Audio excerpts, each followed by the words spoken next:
இப்போ ரீசண்டாக ஒரு இடத்துல நம்ம சிஎம் சார் அவர்கள் பேசும்போது சொன்னாங்க, என் கேரக்டரையே புரிஞ்சுக்க மாட்டேங்கிறேன்.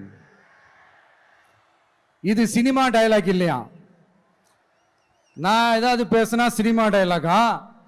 சார் பேசினா அது சினிமா டயலாக் இல்லையா?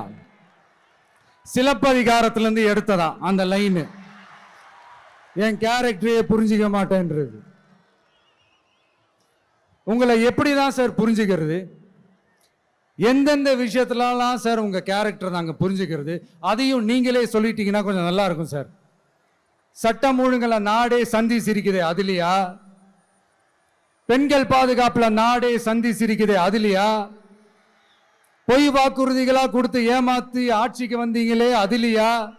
எதுல தான் சார் உங்க கேரக்டர் நாங்க புரிஞ்சுக்கிறது?